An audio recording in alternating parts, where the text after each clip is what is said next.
आलमी मंडी में तेल की कीमतों के उतार चढ़ाव के पेश नज़र अब रोज़ाना की बुनियाद पर पेट्रोलियम कीमतें मुकर्रर करने का ऐलान कर दिया।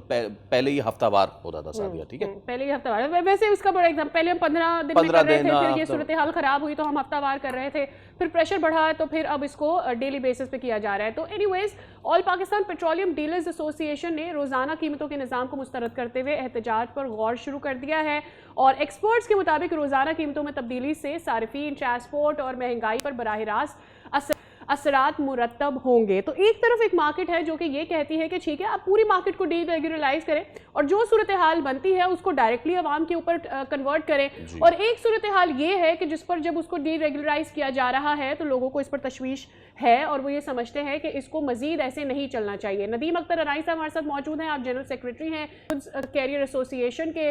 नदीम साहब सुबह बखैर, बहुत बहुत शुक्रिया आपके वक्त के लिए।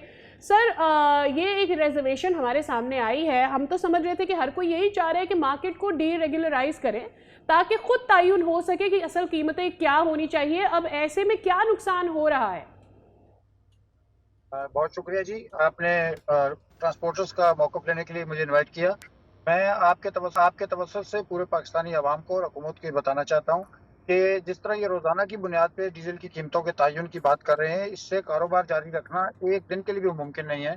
अगर मैं अपनी गुड्स ट्रांसपोर्टेशन के हवाले से बात करूँ तो हमारी एक गाड़ी कराची से लाहौर जाती है और लाहौर से वापस आती है, 8 दिन का चक्कर होता है। हम जब गाड़ी को लोड करवाते हैं तो उस वक़्त हम जो मार्केट के अंदर डीजल की प्राइस होती है और उसके मुताबिक हम उस गाड़ी के साथ रेट तय करते हैं। अब अगर ये गाड़ी यहाँ से निकलती है और दूसरे दिन हैदराबाद डीजल की कीमत कुछ और हो जाती है, तो बताएं हम उस गाड़ी के साथ किस तरह मामलात को तय करेंगे? ये मुमकिन ही नहीं है। जो इस वक्त हुकूमत ने ये पॉलिसी की है, अगर ये इसको वापस नहीं करते हैं तो हमने कल अपनी प्रेस कॉन्फ्रेंस में भी ये बता दिया कि पाकिस्तान भर की ट्रांसपोर्ट जो है वो खड़ी कर दी जाएगी और हम इस हालात में कारोबार जारी रखने के काबिल नहीं है। तो फिर नदीम साहब, ये जो आप बयान कर रहे हैं, ये जी, हुकूमत तक पहुंचा दिया है आपने, और क्या हुकूमत ने इस पे कोई रिएक्शन दिया है अब तक? देखें, बदकिस्मती ये है कि हमारी हुकूमतें ठंडे कमरों में बैठ के फैसले करती हैं और मुतल्लिका लोगों से कभी भी किसी भी पॉलिसी को बनाते हुए ना तो उनसे राब्ता किया जाता है और ना ही उनके मशवरे को लिया जाता है। हमने फौरी तौर पर हुकूमत को अपने खत भेज दिए हैं और प्रेस कॉन्फ्रेंस के ज़रिए भी बता दिया है कि खुदारा इस मुल्क के हाल पे रहम करें, हमारे हालात बहुत ज़्यादा ख़राब हैं, मईशत हमारी दिन ब दिन तबाही की तरफ जा रही है, इंडस्ट्री बंद हो रही है, हमारे जितने सरमायादार जो पाकिस्तान से बाहर जा सकते थे, वो सब चले गए हैं। लिहाजा जो यहाँ रह गए हैं उन्हें जीने का हक दें और अपने इस फैसले को फौरी तौर पर रिव्यू करें। अच्छा नदीम ठीक है। साहब, एक चीज़ मैं आपसे ज़रूर पूछना चाहूँगा। हम गुड्स कैरियर की अगर सिर्फ बात ना करें, ओवरऑल ट्रांसपोर्ट की अगर बात भी करें, एक आम तासुर ये है कि जब कीमतें सस्ती से महंगी होती हैं तो आप लोग भी किराया किराए जो है बढ़ा वो देते हैं। महंगे करते हैं। लेकिन जैसे ही वो नीचे आती है तो फिर ये मामला जो है वो उस तरीके से ट्रिकल डाउन नहीं होते।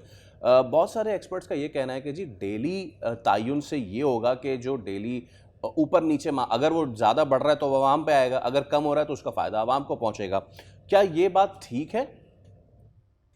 नहीं, ये देखें, ये बिल्कुल दुरुस्त नहीं है। अच्छा। आपकी ये बात बिल्कुल ठीक है कि मार्केट में जो डीज़ल की प्राइस बढ़ने के बाद जो रेट्स बढ़ते हैं, अशिया खुर्द-ओ-नोश के रेट्स बढ़ते हैं, बाकी जिस चीज़ के भी रेट्स बढ़ते हैं, वो वापस उस हिसाब से नहीं आते। उसकी वजह ये है कि आपकी हुकूमत का कंट्रोल नहीं है किसी चीज़ के ऊपर। अगर कमिश्नर कराची की बात करें या किसी भी जगह की डीसी की बात करें, जब वो रेटों का तयन करते हैं, आप देखें वो रेट वो होते ही नहीं है जो मार्केट के अंदर काबिल अमल हों। और ठीक है। अगर हमारे किरायों की बात करते हैं तो बिल्कुल हमारे किराए वापस आते हैं। जैसे मैं आज आपको बताऊं कि अभी जब डीजल की कीमत वापस कम हुई थी तो हमारे किरायों में 1.5 लाख रुपए तक का फर्क आ गया था। लेकिन ओवरऑल जैसे मिनी बसेस के किराए हैं, बसों के किराए हैं, उसके अंदर उस तरीके से कमी नहीं वाक़या होती जिस तरीके से होता है। उसके अंदर फ़र्क आता है और वही आवाम जो है उसको लेके बैठती है और उस पे बात करती है। ठीक है नदीम साहब, एक मेरा सवाल ये है कि अभी जब से मशरिक़ वस्ता की सूरत हाल इस तरह की अनसर्टन हुई है तो हमने देखा कि हुकूमत हफ्ते बाद पेट्रोल की प्राइसेस में या पेट्रोलियम मसनूआत की प्राइसेस में उसको रिवाइज कर रही थी, रिव्यू कर रही थी।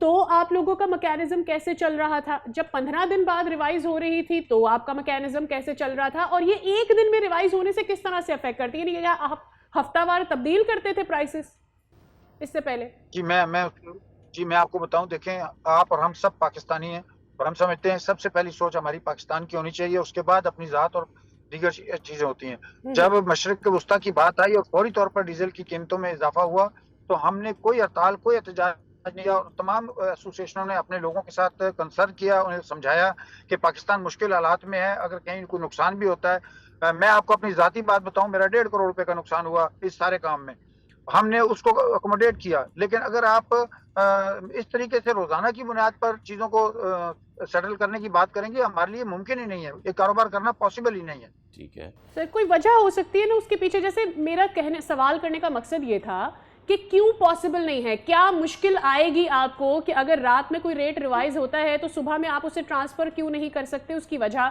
जैसे हम देख रहे हैं कि बांग्लादेश में भी जाहिर है कि गुड्स कैरियर वाले होंगे, इंडिया में भी गुड्स कैरियर वाले होंगे, वहां पर भी डेली रिव्यू किया जा रहा होता है पेट्रोलियम मसनूआत की प्राइसेस को, तो वो किस तरह से काम करते हैं जो हम पाकिस्तान में नहीं अप्लाई कर सकते? हिच क्या है? जी देखें, मैं बताता हूँ।